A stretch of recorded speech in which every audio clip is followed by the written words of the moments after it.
E learning with Durgesh में आपका स्वागत है। मैं गरिमा उपाध्याय। आज जिस पे हम लोग चर्चा करेंगे वो हमारा विषय है महासागरीय गत। जैसा कि पिछले क्लास में हम लोगों ने महासागरीय मग्न तट, मग्न ढाल और महासागरीय जो मैदान होते हैं उनके बारे में जाना। अंतिम जो लास्ट वाला है यानी जो बॉटम रिलीफ होता है ओशन का, उसके बारे में उसका जो लास्ट भाग होता है यानी डीप जो होता है, जो गहराई होती है, गर्त जिसे बोलते हैं, उसके बारे में हम लोग जानेंगे।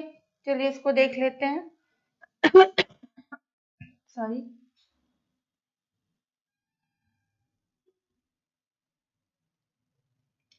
महासागरीय गर्त, ओशन डीप, इसमें क्या होता है कि जैसे जिस तरह से आपके महाद्वीप पर कहीं पर खाइयां होती हैं, कहीं पर पहाड़ होते हैं और टीले नुमा आकृति होती है, तरह तरह की जो टोपोग्राफी होती है देखने को मिलती है। उसी तरह हमारा जो ओशन का फ्लोर है, उसका जो बॉटम रिलीफ है, वहाँ उसकी तली में भी हमको ये सारी चीजें देखने को मिलती है। तो जो स्लोप होता है उसके बारे में हमने जान लिया, जो उसका किनारा होता है, शेल्फ होता है, उसको भी हमने जान लिया, और जो प्लेन होते हैं यानी कि जो मैदान होते हैं, बेसिन होते हैं, उसको भी जाना।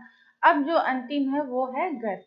ये इसमें क्या होता है, काफी यानी कि जो तली है यानी ओशन का सबसे गहरा वाला हिस्सा क्या होता है, वो गर्त कहलाता है। गड्ढे नुमा आकृति काफी गहरी होती है। इसको देख लेते हैं।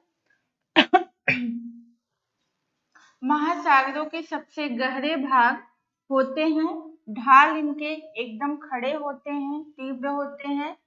कुल महासागरीय तली के लगभग 7% भाग पर गर्त का विस्तार पाया जाता है। जितने भी विश्व में आपके महासागरीय तली है यानी उसका जो बॉटम है ओशन का, उसके संपूर्ण भाग के 7% भाग पर पाया जाता है। और याद रखिए उसमें इन चारों में सबसे ज्यादा जो बेसिन होता है यानी कि जो प्लेन होता है, वो सबसे ज्यादा परसेंटेज पे पाया जाता है।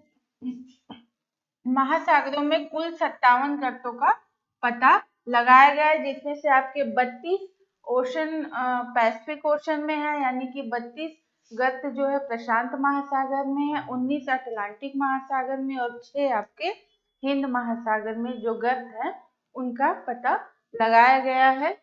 इसको याद रखिएगा ये चीज, 32 प्रशांत महासागर में, 19 अटलांटिक महासागर में और 6 हिंद महासागर में है। इनमें से जो मेरियाना गर्त है, जो मेरियाना गर्त है वो काफी गहरी है। 11,022 मीटर उसकी गहराई है और सबसे विश्व की सबसे गहरी गर्त है, वो प्रशांत महासागर में पाई जाती है। ये है। इसके बाद हम लोग देख लेते हैं कि ये कहाँ पे इस तरह से, ये सागर के अंदर जो गहराई है यानी गर्त का जो हिस्सा है, ये ऊपर से आंतरिक भाग से लिया गया है। तो ये गड्ढे नुमा आकृति है, लेकिन इसमें पूरा ऊपर नीचे तक जल भरा हुआ है। तो इस तरह से ये कुछ दिखता है। आगे चलते हैं। और अगर सैटेलाइट से इमेज ली जाए तो इस तरह से इसकी आकृति आपको देखने में लगेगी। ये आपका मेरियाना जो ट्रेंच है यानी मेरियाना जो गर्त है, ऊपरी ऊपर से देखने पे इस तरह से ये दिखता है। इसको कंप्यूटराइज और क्लीन किया गया है, लेकिन जो है इस तरह से ये दिखता है। दिखाने का मोटिव मेन है यही है कि आपको समझ में आ जाए कि जो महासागरीय हिस्से हैं, जैसे आप इसमें देख लीजिए, यहाँ पे थोड़ा जो ब्लू कलर है वो कम लाइट है और यहाँ पे डार्क है। तो ये इससे ये पता चल रहा है कि यहाँ पे गहराई ज्यादा है।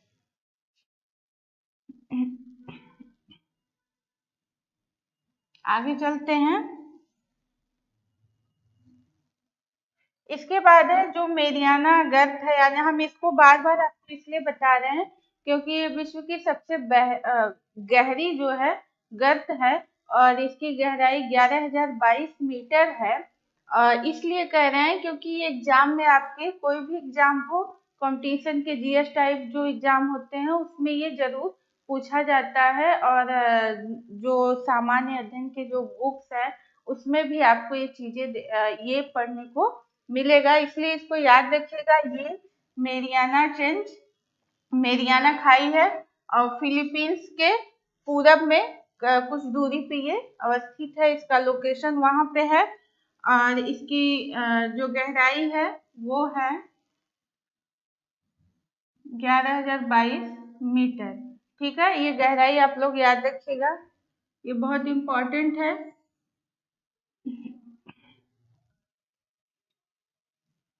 एक चीज आप लोग को याद रखना है, बार बार हम आपको जैसे दिशा मैप में क्या होता है, जो डायरेक्शन होता है वो याद रखना, उसको माइंड में सेट करना बहुत जरूरी होता है। जैसे बार बार हम आपको बोले कि पूरब पश्चिम या दक्षिण पूरब, उत्तर पश्चिम या फिर उत्तर पूरब बोले या फिर पश्चिम दक्षिण बोले, तो ये जब आपके माइंड में इसका कॉन्सेप्ट जब क्लियर होगा तो आपको ये समझ में आएगा। या फिर जैसे हम बोले कि जो प्रशांत महासागर है उसका जो पश्चिमी हिस्सा है वो कौन से एरिया को कवर करेगा, वो आपका न्यूजीलैंड और इंडोनेशिया, ताइवान, जापान, इतने सारे जो देश हैं या फिर द्वीप कह लीजिए, ये आएंगे। लेकिन जो अगर आप एशिया महाद्वीप के दृष्टि से देखेंगे तो वो जो है ये सारे जिसका नाम हम ले रहे हैं यानी इंडोनेशिया, जापान, फिलीपींस, ये सारे कंट्री जो है एशिया महाद्वीप के सबसे पूर्वी भाग पर आएंगे। यानी कि प्रशांत महासागर का ये सबसे पश्चिमी भाग है, लेकिन एशिया महाद्वीप का सबसे पूर्वी भाग है। इसलिए इस मैप में हम आपको दिशा बताने की कोशिश करेंगे, जिससे कि आप बार बार जब हम बोले पूरब पश्चिम या दक्षिण पूरब या इस तरह से जो कॉर्नर वाले क्षेत्र होते हैं उसको जब बोले तो आपको समझ में आ जाए। देखिए ये आपका पूरा क्या है, प्रशांत महासागर वाला एरिया है। ठीक है, ये पूरा क्षेत्र जो आप देख रहे हैं ये प्रशांत महासागर का क्षेत्र है। ठीक है, ये पूरा इतना ये कवर करता है और सबसे बड़ा है, जितने भी महासागर है, जितने भी ओशन है उसमें सबसे बड़ा महासागर है। तो इस तरह से अगर आप इसको 4 भागों में डिवाइड कर दीजिए, देखिए अगर इसको 4 भागों में, तो ये हो गया नॉर्थ वाला हिस्सा, ये साउथ वाला नीचे का हिस्सा, ये हो गया आपका ईस्ट और ये हो गया वेस्ट। ठीक है, यानी कि ये उत्तर हो गया, ठीक है, ये दक्षिण हो गया और ये पूरब हो गया और ये पश्चिम हो गया। इसको आप लोग ध्यान में रखते जाइए। ठीक है, इस तरफ वाला जो हिस्सा होता है ये पूर्वी हिस्सा, यानी कि पूर्वी हिस्से में कौन सा आ जाएगा आपका, ये अमेरिका महाद्वीप है, उत्तरी और दक्षिणी अमेरिका महाद्वीप, इसका जो पश्चिमी तट है। यानी कि आप देखिए अगर इसको भी हम इस तरह से डिवाइड कर दें तो इधर इस वाला हिस्सा जो राइट साइड में है ये पूर्वी हिस्सा हो जाएगा, ईस्ट वाला हो जाएगा, और ये इधर वाला जो हिस्सा है ये वेस्ट वाला हो जाएगा, पश्चिम वाला हो जाएगा। तो अगर हम ये कहते हैं कि जो प्रशांत महासागर का पूर्वी हिस्सा है वो अमेरिका महाद्वीप के, यानी अमेरिका महाद्वीप का जो पश्चिमी किनारा है वो प्रशांत महासागर के पूर्वी किनारे पर स्थित है। यानी कि ये चीजें जब आपको कॉन्सेप्ट डायरेक्शन का कॉन्सेप्ट क्लियर रहेगा तभी ये चीजें आपको समझ में आएंगी। तो जब आप ओशन पढ़ रहे हैं तो सबसे ज्यादा इम्पोर्टेंट ये है कि आपको डायरेक्शन पता होना चाहिए, उसका कॉन्सेप्ट क्लियर होना चाहिए। तो ये हो गया। तो अगर हम बोलते हैं कि प्रशांत महासागर का पूर्वी हिस्सा, तो तुरंत आपके दिमाग में ये इमेज आनी चाहिए कि पूर्वी हिस्सा यानी कि ये जो अमेरिका महाद्वीप है, उत्तरी और दक्षिणी अमेरिका महाद्वीप है, इसका जो पश्चिमी किनारा है ये इसके किनारे पर अवस्थित है। ठीक है, इसी तरह इधर का हिस्सा है, इधर का, इसमें जो है आपका पश्चिमी किनारा है, जो प्रशांत महासागर है, इस दृष्टि से अगर देखेंगे तो इधर पूरब हो गया, इधर पश्चिम हो गया। लेकिन अगर इधर का हिस्सा मान लीजिए, इधर आपका वो है एशिया महाद्वीप है, तो इधर से जो है एशिया महाद्वीप पूरब का हिस्सा हो जाएगा। अगर इस तरह से डिवाइड करें तो दाहिने साइड आपका पूरब हो जाएगा। ठीक है, तो जो प्रशांत महासागर है उसका जो पश्चिमी हिस्सा है वो अगर एशिया महाद्वीप की दृष्टि से देखें तो वो उसका पूर्वी हिस्सा कहलाएगा। तो ये चीजें आपको याद रखनी है। अब जैसे मान लीजिए इस पे हम लोग आते हैं, तो ये हो गया नॉर्थ, साउथ, ईस्ट और वेस्ट, उत्तर, दक्षिण, पूरब और पश्चिम। ठीक है, अगर हम आपको कहते हैं कि जो इसको मान लीजिए कि जो टोंगा आइलैंड है, जहाँ पे अभी हाल ही में वोल्केनो विस्फोट हुआ है, काफी बहुत ज्यादा भयंकर, उससे जो है तबाही मची है। तो अगर हम ये कहते हैं कि वो जो है प्रशांत महासागर के दक्षिणी और पश्चिमी हिस्से में है, तो दक्षिणी और पश्चिमी हिस्से का मतलब है कि ये दक्षिण है, ये पश्चिम है। तो कहीं पर यहाँ पर ये अवस्थिति इसकी होगी या फिर यहाँ हो सकती है। ठीक है, तो आपको एग्जैक्ट ये कॉर्नर जो है ये आपके दिमाग में आना चाहिए। यानी अगर हम दक्षिणी पश्चिमी कर रहे हैं तो ये स्थिति, अगर हम कह रहे हैं जापान, तो है तो पैसिफिक ओशन में यानी प्रशांत महासागर में, लेकिन इसकी स्थिति कहाँ है, ये देखिए, ये है जापान। ठीक है, ये जापान की स्थिति है, और है कहाँ कि उत्तरी और पश्चिमी क्षेत्र के कॉर्नर पे। उत्तरी, अब इसमें भी पश्चिम यानी कि जो वेस्ट है वो कॉमन है और इसमें भी कॉमन है, लेकिन डिफरेंस हमको इसी से पता चलेगा कि हम यहाँ दक्षिण की बात कर रहे हैं तो नीचे आ जाएगा, अगर उत्तर की बात कर रहे हैं तो ये ऊपर चला जाएगा। ठीक है, तो ये हो गया डायरेक्शन। ये आपको क्लियर होना चाहिए, क्योंकि आगे चल के हम बार बार उत्तर पश्चिम पूरब, दक्षिण पूरब पश्चिम, या फिर जो है दक्षिण पूरब, या फिर पश्चिम दक्षिण, या फिर पश्चिम उत्तर, इस तरह जो है जब यूज करेंगे तो आपके दिमाग में एक कॉन्सेप्ट होना चाहिए। एक बार इसको और देख लीजिए। अगर आप मैप पढ़ रहे हैं तो मैप में अगर आपको डायरेक्शन नहीं पता है तो मैप आपके पढ़ने का कोई फायदा नहीं है, आपको समझ में नहीं आएगा। ठीक है, इस तरह से आप कर लीजिए। अगर आपको नहीं भी समझ में आता है तो इस तरह से आप डिवाइड कर दीजिए। यहाँ पे नॉर्थ लिख दीजिए, यहाँ साउथ, ईस्ट और वेस्ट। ठीक है, अब आप जो है थोड़ा टाइम लगेगा, अगर आप सीख रहे हैं, शुरुआत कर रहे हैं, तो थोड़ा समय लगेगा आपको समझने में। अगर कोई कहता है कि दक्षिणी अमेरिका का पश्चिमी तट, तो आपके दिमाग में ये इमेज तुरंत बन जानी चाहिए, और आप फिर सोचिए, थोड़ा समय दीजिए, सोचिए कि यानी कि दक्षिणी अमेरिका का जो पश्चिमी हिस्सा है, तो इसका मतलब कि जो प्रशांत महासागर है वो उसका दक्षिणी हिस्सा जो है, और उसका पूर्वी हिस्सा, उसके कॉर्नर पे ये मिलेगा, यानी कि इस हिस्से में मिलेगा, ये वाला हिस्सा। ठीक है, इसी तरह आपका ये हिस्सा हो गया, इधर का हो गया और इधर का हो गया। तो ये है आपका पैसिफिक ओशन। इसमें मैंने आपको डायरेक्शन समझाने की कोशिश की है और आपको समझ में आया होगा, उम्मीद है। और बार बार इसको जब आप प्रैक्टिस करेंगे तो ये चीजें आपको क्लियर हो जाएंगी। और याद करने का एक ही फॉर्मूला है कि आप लोग बार बार प्रैक्टिस करिए मैप के साथ, तब वो आपको याद हो जाए। या फिर हम जियोग्राफी जब बताते हैं या फिर कोई लोकेशन बताते हैं, कोई नाम बताते हैं, तो उसको आप लोग ढूंढिए, फिर उसको हाइलाइटर से कर दीजिए, फिर उसका लोकेशन देखिए, तो वो चीजें आपको याद हो जाएंगी। और ये पैसिफिक ओशन की ही बात नहीं है, ये डायरेक्शन हर, चाहे आप महाद्वीप के बारे में पढ़ रहे हो या फिर महासागर के बारे में पढ़ रहे हो या पर्टिकुलर कोई विशेष स्थिति है तो उसी के बारे में पढ़ रहे हो, तो ये दिशा जो है, डायरेक्शन जो है, ये सभी जगह एक ही जैसा होता है, जैसा कि मैंने यहाँ पे आपको बताया। चलिए आगे देख लेते हैं, हम अपने विषय पर आते हैं। इसके बाद है, जैसे हमने जो है गर्त के बारे में, डीप के बारे में जान लिया।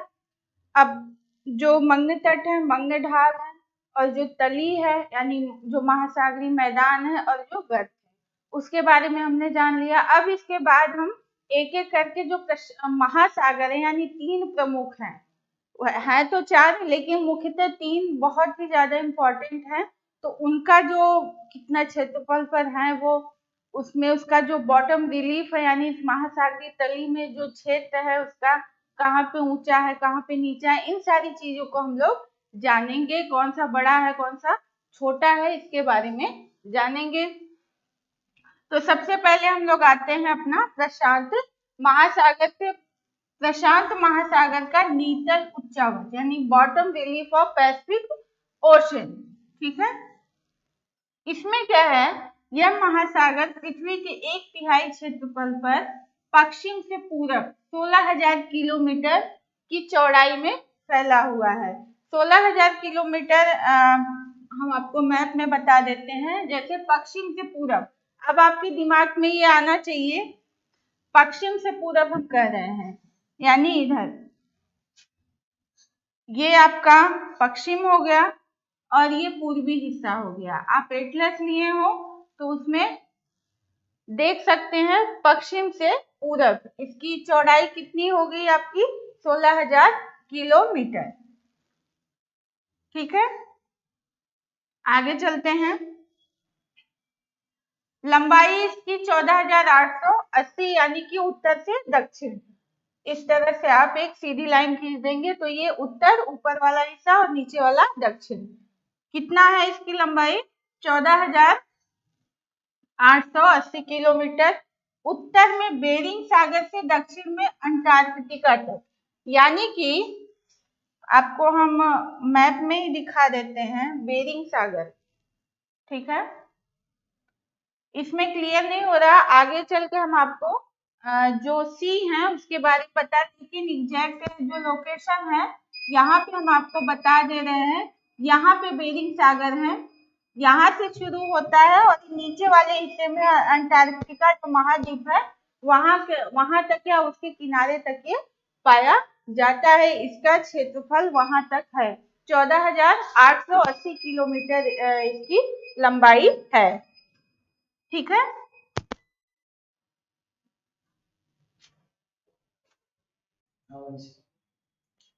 तो ये है आपका जो बेरिंग सागर है, यहाँ पे ये इसकी लोकेशन है, और जो अंटार्कटिका है वो नीचे वाले हिस्से में यानी उत्तरी वाले, उत्तर सागर में आपका बेरिंग सागर है उत्तर दिशा में, और नीचे जो है अंटार्कटिका, यानी कि उत्तर से लेकर दक्षिण तक इसकी लंबाई कितनी है, 14,880 किलोमीटर। आगे देख लेते हैं।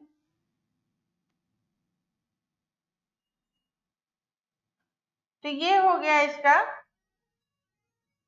लंबाई हो गई, इसकी लंबाई हो गई, और ये चौड़ाई हो गई 16,000 किलोमीटर यानी पश्चिम से पूरब, और उत्तर में ये बेरिंग सागर और दक्षिण में अंटार्कटिका तक, जैसा कि मैंने अभी आपको मैप में बताया। और इसकी आकृति कैसी है, त्रिभुजाकार यानी त्रिभुज के आकार की इसकी आकृति है, जैसा आप इसमें देख सकते हैं। अभी हम मैप में आपको दिखा देंगे, अभी आगे चल के मैप में दिखाएंगे आपको कि आकृति उसकी त्रिभुज जैसी आपको दिखेगी। इसकी गहराई पहले भी मैंने बताया था जब शुरुआत मैंने की थी, 4,572 मीटर इसकी गहराई है।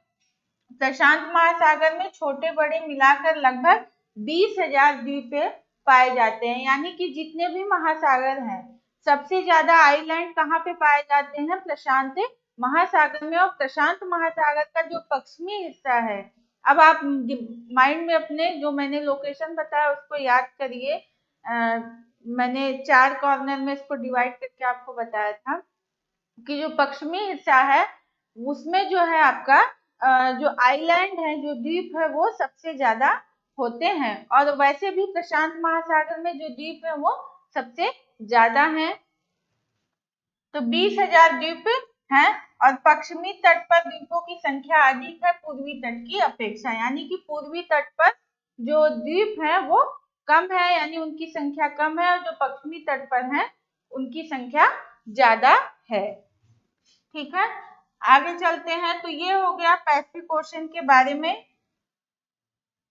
अब इसके बाद चलते हैं इसका जो मग्न तट यानी कि जो महाद्वीप का आखिरी हिस्सा, ठीक है, और जो महासागर है उसका भी आखिरी हिस्सा, यानी कि महासागरों का सीमांत हिस्सा और महाद्वीप का सीमांत हिस्सा, तो वो हिस्सा आ जाएगा आपका मग्न तट आ जाएगा। तो अभी मग्न तट के बारे में मैंने बताया था, इसकी गहराई कितनी होती है, 100 से 200 मीटर तक होती है ये। इस सबसे पहले मैंने जब शुरुआत मैंने की थी तो इसको बताया था। तो इसमें जो है कहाँ कहाँ पे ज्यादा गहरा है, कहाँ पे नहीं है, ये सारी चीजें इसमें बताई गई है। ठीक है, तो इसको देख लेते हैं। महाद्वीपीय मग्न तट, प्रशांत महासागर के पूर्वी तथा पश्चिमी तट में अंतर पाया जाता है। क्यों पाया जाता है? क्योंकि जो पश्चिमी तट है, यानी कि सॉरी, जो पूर्वी तट है प्रशांत महासागर का, पूर्वी तट का मतलब यानी कि उत्तरी अमेरिका महाद्वीप और दक्षिणी अमेरिका महाद्वीप का जो पश्चिमी तट है उसके किनारे जो है माउंटेन्स रेंज पाए जाते हैं, यानी कि एंडीज पर्वत है जो, और आपका इसके उत्तरी अमेरिका जो महाद्वीप है उसके किनारे जो माउंटेन पाए जाते हैं। तो मैंने पहले भी बताया था कि जहाँ पे जिस किनारे पे माउंटेन यानी पर्वत श्रेणियां होती हैं वहां पे मग्न तट सकरा होता है, कम पाया जाता है। तो वही चीजें यहाँ पे ये कह रहे हैं। पश्चिमी तट अर्थात एशिया का पूर्वी तट, ठीक है। अब प्रशांत महासागर का तो पश्चिमी तट है जहाँ पे आपके इंडोनेशिया, जापान, फिलीपींस ये सारे देश अवस्थित हैं। लेकिन आपका एशिया महासागर की सॉरी एशिया महाद्वीप की दृष्टि से अगर देखें तो ये उसके पूर्वी, उसका एशिया महाद्वीप का पूर्वी तट हो जाएगा। ठीक है, वह ऑस्ट्रेलिया के पूर्वी तट के सहारे मग्न तट अधिक है। ठीक है, यानी कि जो आपके प्रशांत महासागर का पश्चिमी तट और ऑस्ट्रेलिया का जो पूर्वी तट है वहां पे मग्न तट है, यानी कि जो आपके किनारे हैं, सागर के जो अंतिम किनारे हैं वहां पर वो उनका जो क्षेत्र है, क्षेत्रफल ज्यादा पाया जाता है पूर्वी तट की अपेक्षा। ठीक है, और इस पर जो है जो द्वीप हैं, जैसे देश आप कह लीजिए, बड़े छोटे जो द्वीप हैं, इस पे कौन कौन से प्रमुख है? क्यूराइट, जापान, फिलीपींस, इंडोनेशिया और न्यूजीलैंड। ठीक है, सागर कौन से हैं? बेरिंग सागर, जापान सागर, पीला सागर, चीन सागर, जावा सागर, और भी बहुत है, लेकिन जो प्रमुख है यहाँ पे मैंने उनको रखा है। ये याद रखिएगा, जापान सागर, पीला सागर, चीन सागर और जावा सागर। पूर्वी प्रशांत तट, पूर्वी प्रशांत तट यानी कि दाहिने किनारे पर जो उसका तट है पूर्वी हिस्से में, यानी कि आपके दाहिने किनारे पर जो है वो कहलाएगा। विस्तार कम है क्योंकि पर्वत श्रेणियों का वहां पे ज्यादा विस्तार है, यानी कि जो उत्तरी दक्षिणी अमेरिका महाद्वीप है उसके पश्चिमी किनारे पर जो माउंटेन रेंज है वहां पे ज्यादा संख्या है उसकी, बहुत ज्यादा विस्तार है, इसलिए वहां पे जो मग्न तट है वो काफी सक्रिय होते हैं और कम संख्या में पाए जाते हैं। इसके बाद आ गया आपका रिज, यानी कि जो पठार होते हैं, महासागरों में जो पठारी क्षेत्र होता है, या फिर आप बांध कह लीजिए या कटक कह लीजिए, ठीक है, वो चीज, यानी कि कुछ हिस्सा आपका तो जल में डूबा हुआ होता है, लेकिन कुछ जो है काफी ऊंचे होते हैं तो वो जल के ऊपर ऐसे दिखते हैं, तो वो द्वीप जैसे दिखते हैं। जैसे आपका हवाई आइलैंड है, तो वो उत्तरी यानी उत्तरी प्रशांत महासागर का जो मध्य क्षेत्र है, बीच वाला क्षेत्र है, वहां पे वो अवस्थित है।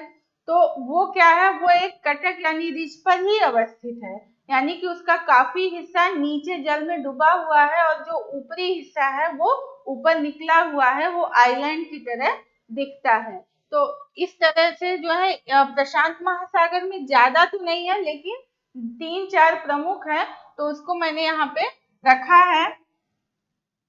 पहला है अल्बाट्रॉस पठार, यानी पूरी प्रशांत रिज या आप कटक कह सकते हैं, न्यूजीलैंड रिज या कटक, ये जो है न्यूजीलैंड के पास है। इसके बाद हवाईयन कटक या हवाई आइलैंड जिसको बोलते हैं, वही यहाँ पे है। ये मध्य प्रशांत, यानी यहाँ पे उत्तरी आप लिख सकते हैं, उत्तरी मध्य प्रशांत महासागर में पाया जाता है। इसकी चौड़ाई 960 किलोमीटर और लंबाई 2640 किलोमीटर है। तो ये इसके प्रमुख जो रीज हो गए वो यहाँ पे मैंने इसको बताया। अभी आपको लोकेशन के साथ हम इसको बता देंगे। आगे चलते हैं। ये जो है बॉटम रिलीफ है, bottom relief of Pacific ocean. तो इसमें ये विशेष तरह से ये बनाया गया है, यानी कि जल की अनुपस्थिति में आपको जो पैसिफिक ओशन है उसका जो रिलीफ है, नीचे वाला उसका जो तली वाला हिस्सा है, उसमें आपको ये बताने की कोशिश किया गया है। ठीक है,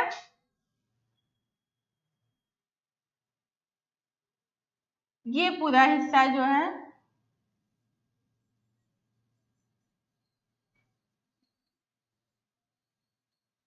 ये पूरा प्रशांत महासागर का क्षेत्र है।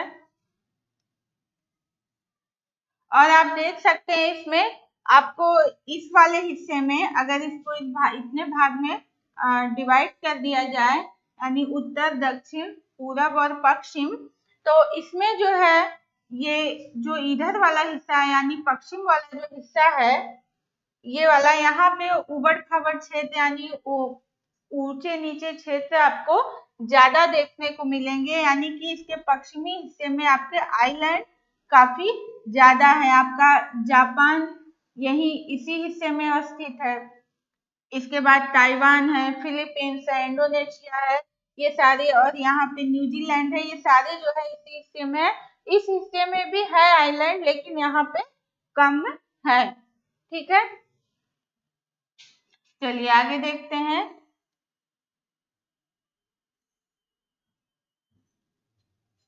इसमें आपको जो कटक है, यानी जो रिज मैंने अभी बताया है, उसके बारे में, उसका जो लोकेशन है उसको आपको हम समझाने की कोशिश करेंगे।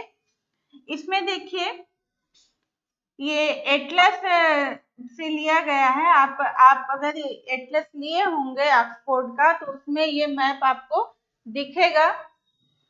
इसमें आपका जो पूर्वी प्रशांत कटक यानी अल्बाट्रॉस पठार जो है, प्लेट्यू जो है वो यहाँ पे है, रिज कह लीजिए आप।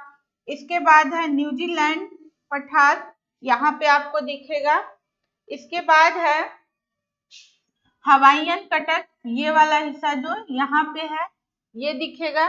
इसके बाद जो है छोटे छोटे आपके दिखेंगे जो थोड़ा सा लाइट कलर में है, इस तरह से ज्यादा नहीं पाया जाता है प्रशांत महासागर में। जो रिज है, यानी जो बाढ़ जैसी आकृति होती है, वो ज्यादा नहीं पाए जाते हैं, लेकिन जो है 2-3 प्रमुख है, मैंने उनको आपको बता दिया। इसके बाद जो है ये सागर है, छोटे छोटे सागर है, यानी किनारे वाले जो सागर हैं वो कुल 12 हैं। तो यहाँ जो प्रमुख है उनका लोकेशन आपको बता दे रहे हैं। तो यहाँ पे आप देख सकते हैं, ये इधर जापान सागर हो गया, पीला सागर हो गया, चीन सागर हो गया, ठीक है। और यहाँ पे आपका कोरल सागर हो गया, और सेशेल्स सागर यहाँ पे हो जाएगा, फिलीपीन सागर, यानी कि जो आसपास का क्षेत्र है, जो एरिया है, यानी उसके पास कोई द्वीप या देश है, उसी के नाम पे उसका नाम रखा गया है। ज्यादातर ऐसा पाया जाता है। तो ये इसकी लोकेशन है। ठीक है, अब आगे चलते हैं।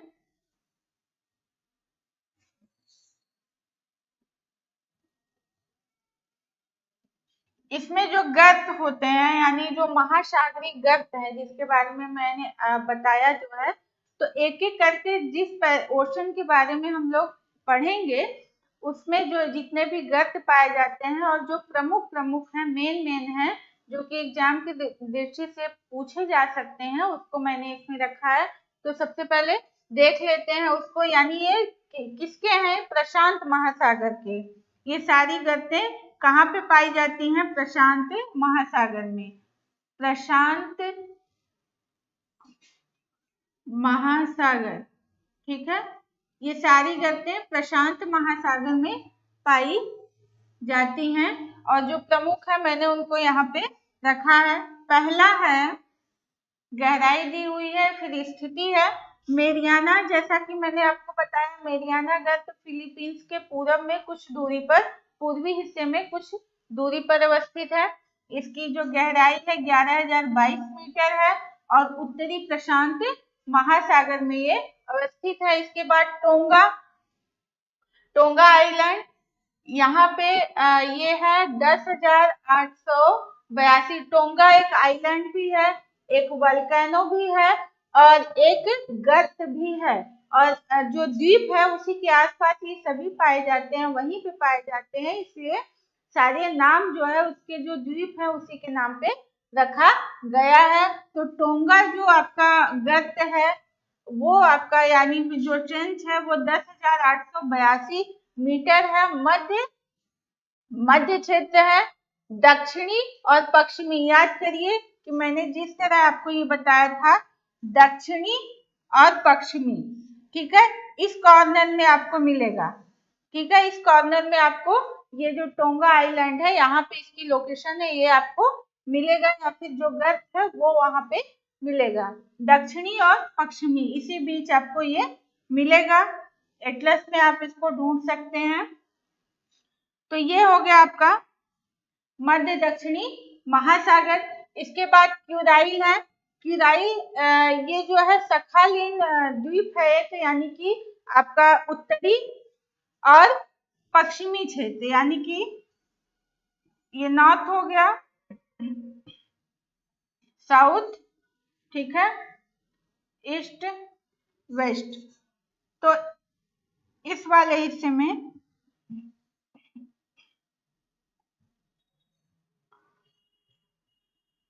यहाँ पे इस वाले हिस्से में आपको ये द्वीप मिलेगा, सखालिन द्वीप। इसकी गहराई कितनी है? 10,498।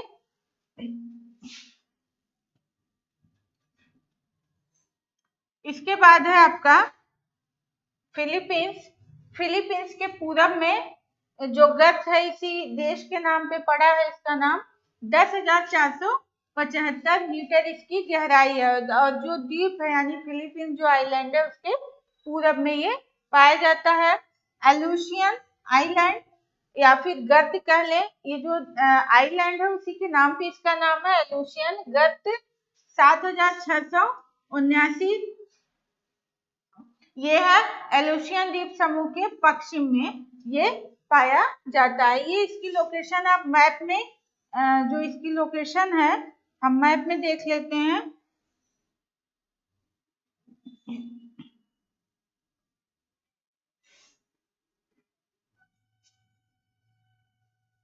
इस तरह से यहाँ पे जैसा कि विदाउट वाटर जो मैप है ये इस तरह से आपको बनाया गया है कि जिससे इसका जो बॉटम रिलीफ है पैसिफिक ओशन का आपको समझ में आ जाए। तो इसमें देखिए आपका मेरियाना ट्रेंच इस वाले हिस्से में है, ठीक है, और ये फिलीपीन ट्रेंच यहाँ पे आपका है इसके पूर्वी हिस्से में, ठीक है। इसके बाद है जो इम्पोर्टेंट है यहाँ पे आपको टोंगा ट्रेंच मिलेगा जिसके बारे में हम लोगों ने जाना था। ये आपका क्यूराइल ट्रेंच जिसके बारे में अभी हम सखालिन द्वीप के पास जो मैंने आपको बताया था यहाँ पे इसकी अवस्थिति आपको मिलेगी, यहाँ पे कहीं। इसके बाद है एलुसियन ट्रेंच। एलुसियन गर्त यानी कि इस हिस्से में आपको मिलेगा यहाँ पर, ठीक है, इस हिस्से में आपको मिलेगा। तो ये जो प्रमुख प्रमुख है इसको मैंने बताया। टोंगा अगर आप देखिए, अगर इसको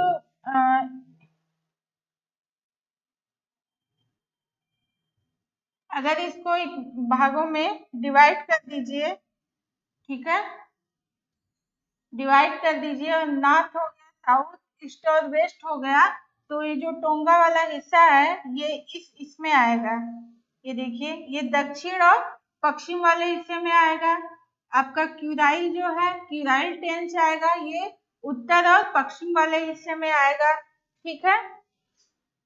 और ये मिडिल अमेरिका ट्रेंच, या ये भी है, बहुत इंपॉर्टेंट नहीं है, लेकिन क्योंकि लोकेशन आपको बता रहे हैं तो यहाँ पे ये चीज समझाने के लिए आपको बता दे रहे हैं। तो ये आपका ईस्ट हो गया, ठीक है, और ये साउथ हो गया। तो आपका पूरब और दक्षिण के बीच वाले हिस्से में आपको ये मिलेगा।